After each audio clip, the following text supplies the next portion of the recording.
Yo, what's poppin', people? Cobra Star Green back with you guys with another video today. If it's your first time finding my channel or anything like that for your boy, please hit the subscribe button.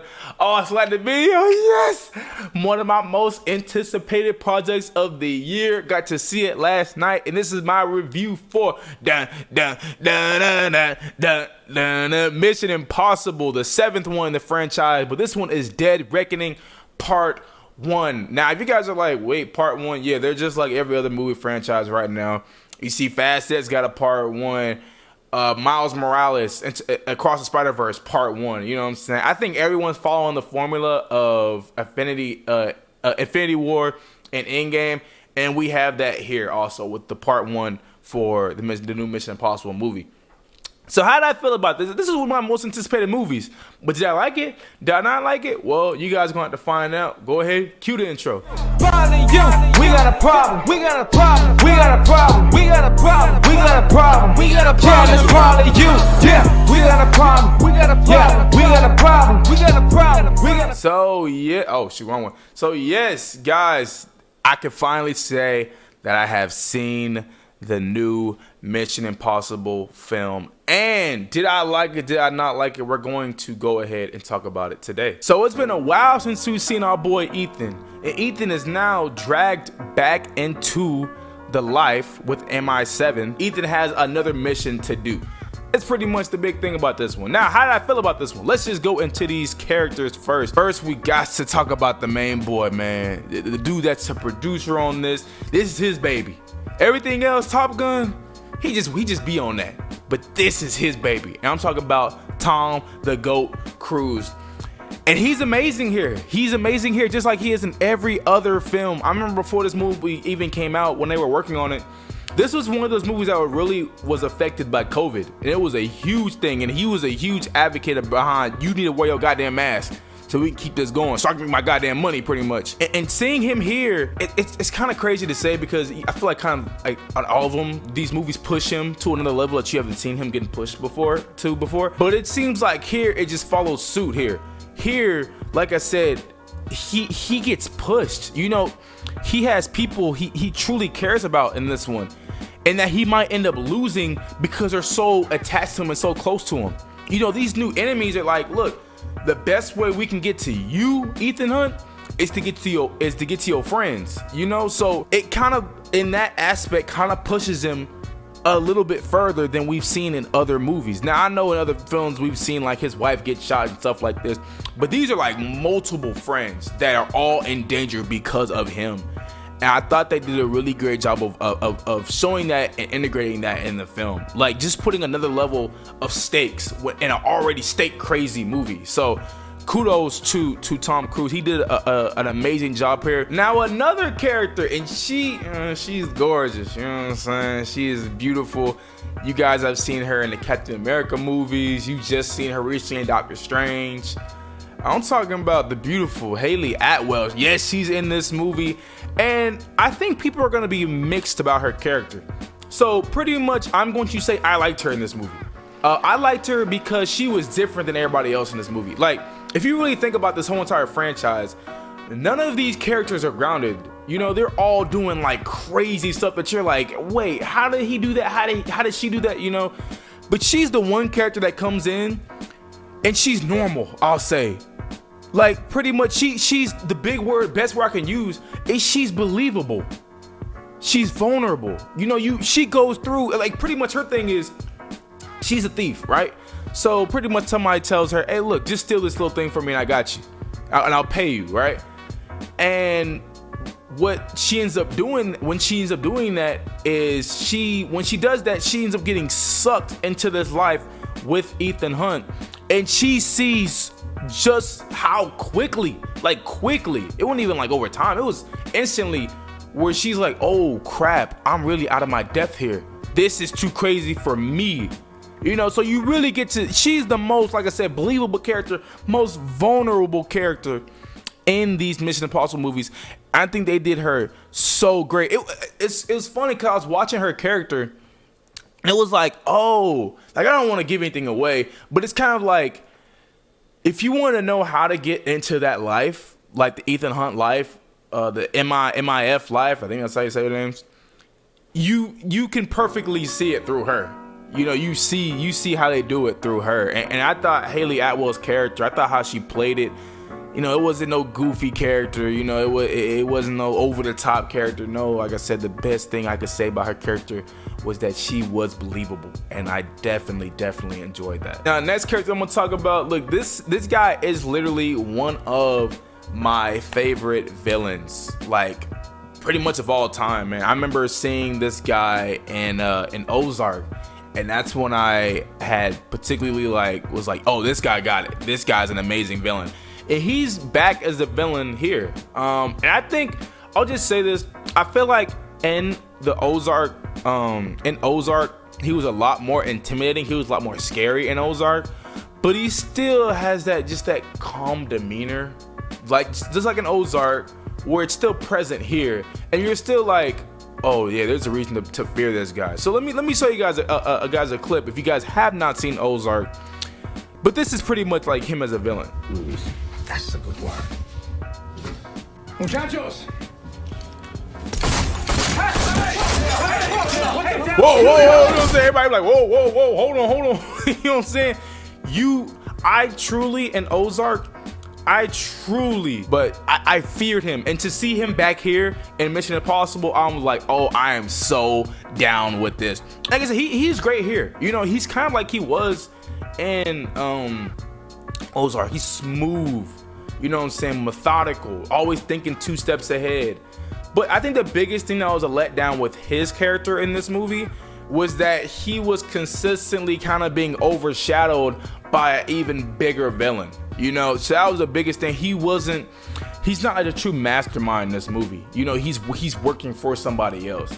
And I thought, damn, if y'all were to just solely like focused it on him and he being the brains behind everything, I thought that'd have been a better way to play it out, because it's like, okay, yeah, this guy's the real deal here. But it's like, nah, he's just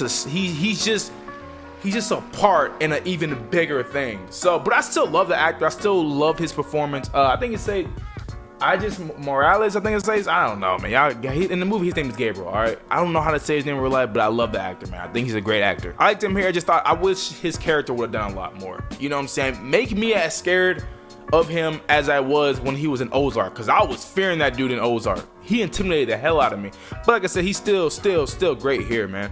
One more character we're gonna talk about, and we're gonna move on. Rebecca Ferguson. Oh my goodness, yes, she's back in this one, and she's like, and her and Ethan Hunter, they getting a little closer in this one. You see that their love relationship, and that's what I was saying earlier, is that, you know, in this movie he's surrounded by people he loves, you know. And I thought, because she's been in the last 3 movies, and I thought her here, you don't get as much development from her, because her story has already been set. You know what I'm saying? It was set in 5, it was set in 6, and now they're just kind of continuing off of it just a little bit. You know, in this movie, she gets brought back into this life because she has this very important key. This important key, without spoiling anything, is a huge player in this movie. Pretty much whoever has the key pretty much can just take over the goddamn world. That's what it is. And she has one half of this key. And with that, that's how she gets sucked back into this life. And they even told her, they said, look, girl, just go. But she was like, nah, gotta go back to Ethan Hunt, you know. So that's how she gets back into this movie. And I love, you know me, I love the actress. I love her performance here in this movie. She doesn't have as much to do once she gives away the key. She doesn't have a lot. But that's because they're spending a lot more time on these other characters. But she's still amazing in the film. I just wish she had a little more to do here. Because she's kind of like sidelined a lot of this movie, if we're being completely honest. But still love her though. Now, yes, you still do have your other characters, man. My favorite, Simon Pegg and Vince Rames, I think that's her name. Luther and Benji, yes, they're still back in this one, and they're still, both of them are just still amazing as usual. It's just I don't have a lot of time to spend a lot on characters. But I'll say the one thing about these Mission Impossible movies, they know how to handle their supporting cast. They really they know how to make the supporting cast a major player in the movie, and they know how to elevate these characters. So yes, they are amazing here. And to be frank with you, they're actually funny in this one. It's like I can just kind of shit this. But I've never watched the Mission Impossible movies, and I was like, damn, their comedy is surprisingly good. But in this one, I was watching this, and I'm sitting here, and I'm like, I'm laughing throughout this film. This film is beyond serious. There's so many like catastrophic moments that are happening. But while these catastrophic moments are happening, these characters still know how to deliver that great line of dialogue, and at the same time, that funny line of dialogue. There's a lot of comedy in this movie, and it fits well with the tone. It works. It completely works here. And that was the biggest surprise to the movie for me, pretty much. Now, yes, when you go into these movies, you guys already know, man, the action is going to be on a whole nother level, and it is here. The thing about these movies is that Tom Cruise scares me in real life, because these movies ain't no CGI, stuff like that. No, these movies are really Tom Cruise performing these action sequences, and they're amazing here. I remember I was recently watching, before I saw the 7th or the new one, I was always watching the older films, and I always seen like these big set pieces, right? And I'm like, how do you top one? How do you keep trying to top it, right? And I remember I was watching the 4th one, and if you guys remember, there was a scene in that movie where he is climbing, Tom Cruise is climbing the tallest building in the world in Dubai, and I'm like, wow, that scene was amazing, you know.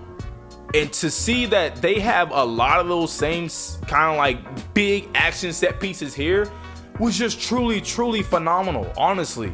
You watch this movie, there's a certain point when you're watching this movie that literally Tom Cruise is freaking on a motorcycle, jumps off of a cliff to catch a train, a moving train at that.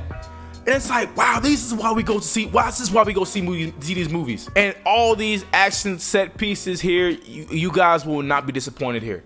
You guys will not. If you guys love the other ones, those other set pieces, or other action stuff, you guys get that same thing here. And they're so well done, honestly, man. Like I said, when I watch these movies, I get a little paranoid when I watch them. Because like I said, it's really Tom Cruise doing this. So it really kind of scares me. Like if it was CGI, like Michael Keaton as Batman, it's like, that's one thing.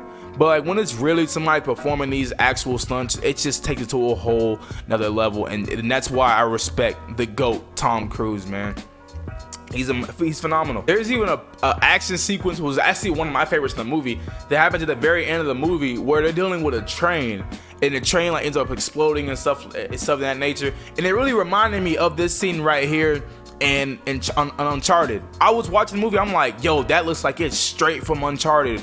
And they do such a well job with just how the scene just plays out. I'm not gonna spoil anything, but that last sequence with the train like this was truly amazing. And like I said, it just completely reminded me of Uncharted. So I remember being on Double Toasted, and we were reviewing Indiana Jones, and one of the biggest criticisms with Corey, the main guy, my godfather, was pretty much that the movie moved from, it didn't really focus on the story too much. It just moved on from step to, or action piece to action piece.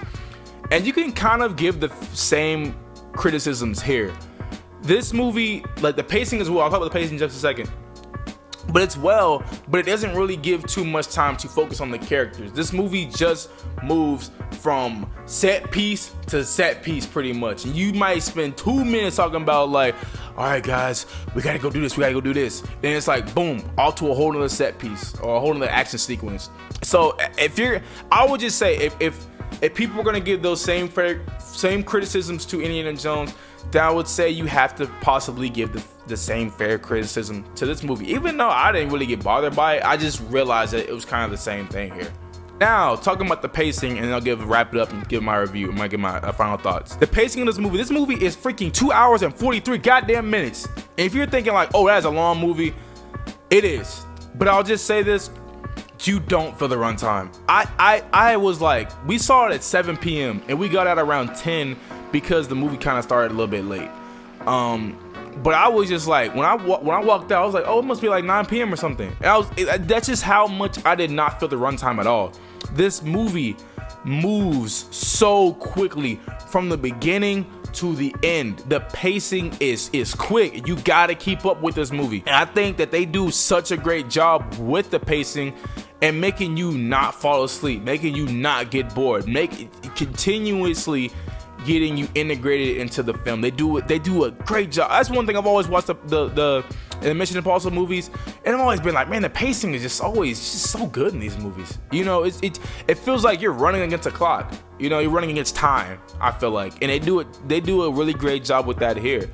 So yeah. Now if you guys remember like the big mask things in all the movies, how, you know, people used to rip off the mask. Yes, it's back in this one. Oh, it's back. It's back like crazy. It's like 4 mask parts, maybe 3 or 4, but they're like huge in the movies. And yes, they are back in this one. So if that was one of your favorite parts in the other movies, yeah, it's here. Now, this will be my final thoughts with the film. Look, just to say, man, this is arguably one of my favorite movie franchises of all time. You know why? Because there's never a bad film. At least in my eyes. I don't see it as a bad film. Do I think this is the best one in the series? No. I still have to give that to the third one.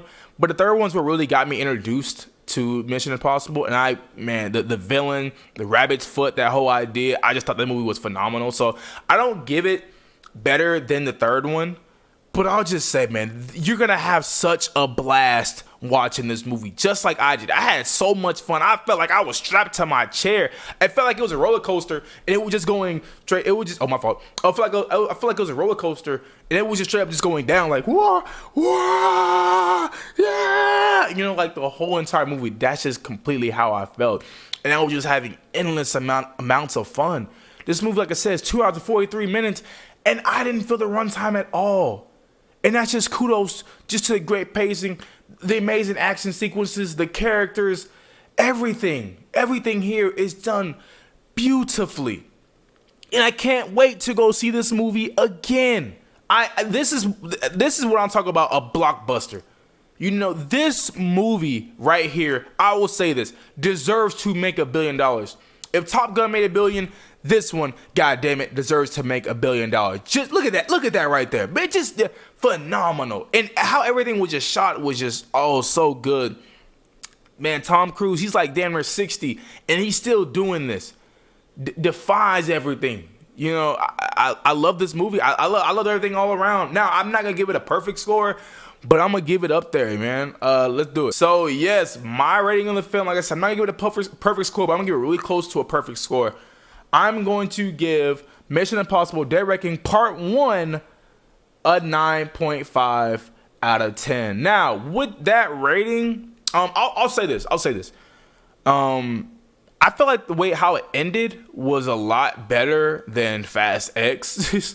And even I'll say how it ended, I think it was better than Miles Morales. I love that movie. I give that movie like a 10 out of 10 or a 9 out of 10. Just how much I love that movie. But I think the way this movie wrapped up, and it's for being a part 1, I thought it was a lot better than those 2 films right there. So like I said, I love this movie. Can't wait to completely go see it again. I'm going to see it. I saw it in IMAX. I'm going to go see it in IMAX again. Just how much, because you gotta see these movies in IMAX. You know, it's just how much you gotta appreciate them and for the effort and the value they put into these movies. But that was my rating. What was your guys' thought? Put them down below. Did you guys like the review? Do you like the movie? Have you guys seen it? Have you not? Put it down below. And hey, we will see you guys in the next one, man. Peace.